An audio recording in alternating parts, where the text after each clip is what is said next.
दोस्तों, जब तानाशाही की बात आती है तो लोग हिटलर हिटलर चिल्लाने लगते हैं, लेकिन आज हम ऐसे तानाशाह के बारे में आपको बताएंगे जो कि हिटलर जैसे कईयों को अपनी जेब में रखता था। उसके सामने उसके सहयोगी तो छोड़ो, उसके दुश्मन भी थर थर कांपने लगते थे। दोस्तों, वह इतना क्रूर था कि वह लोगों का खून पीता था और उनके सिर काटकर फ्रिज में रखता और उन्हें अपने डिनर टेबल पर सजाता था, और मनुष्यों के लिए वह राक्षस से कहीं कम नहीं था।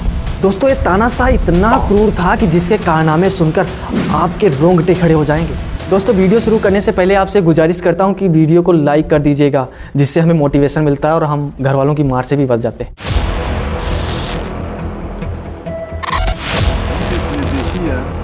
Anybody making supposed or try to plan anything against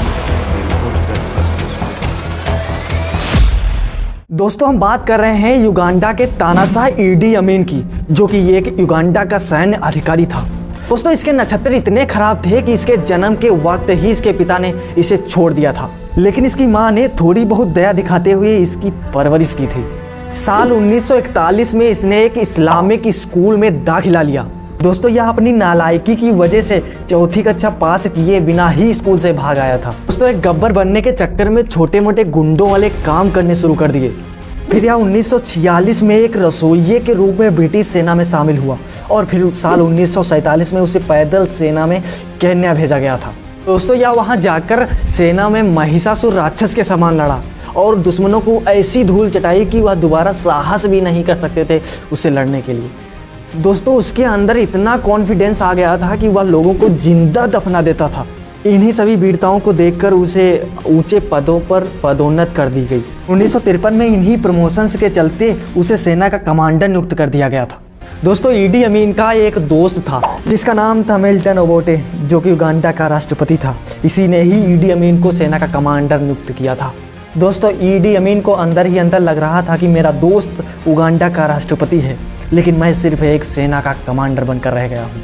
इसी के चलते उसने कुछ अलग करने की सोची, तो इसको लेकर उसने दक्षिण सूडान सीमा में लगने वाले जनजातियों को सेना में भर्ती करना शुरू कर दिया। जब इसकी जानकारी ओबोटे को हुई तो उन दोनों के बीच एक दरार पैदा हो गई। इसी मतभेद के चलते ईडी अमीन से सतर्क होकर ओबोटे ने 1970 में सभी आर्म्ड फोर्स पर नियंत्रण कर लिया और ईडी अमीन को सभी पदों से हटा दिया। इसी इंसिडेंट के बाद शुरू होती है खूंखार तानाशाह की असली कहानी। पद से हटने के बाद ईडी अमीन अपने सही समय का इंतजार कर रहा था। आखिर वो समय आ ही गया जब राष्ट्रपति ओबोटे को किसी दूसरे देश जाना था। तब मौका पाकर ईडी अमीन उगांडा में तख्ता पलट कर दिया और स्वयं को उगांडा का राष्ट्रपति घोषित कर दिया।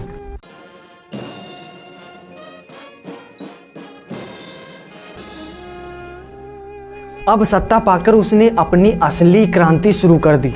सबसे पहले उसने ओबोटे के सपोर्टर्स को मारना शुरू कर दिया।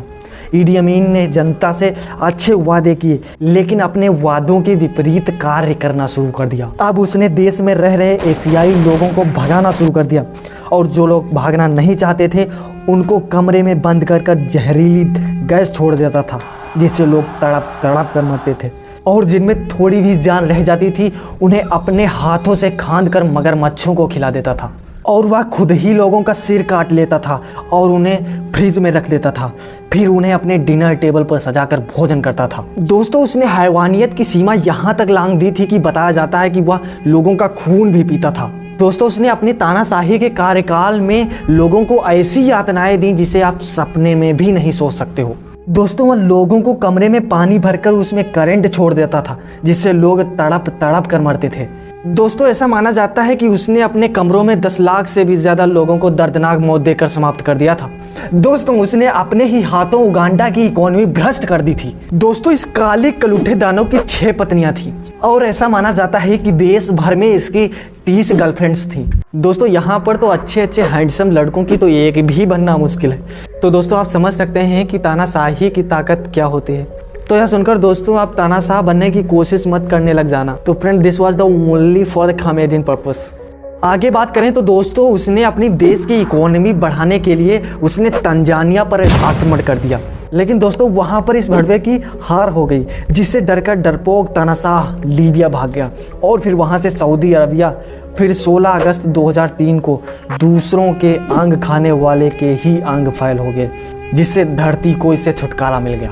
दोस्तों ये थी जिंदा भूत की असली कहानी। दोस्तों ऐसे ही इंटरेस्टफुल वीडियोस के लिए क्या करना है आपको? Subscribe. Let's in the video.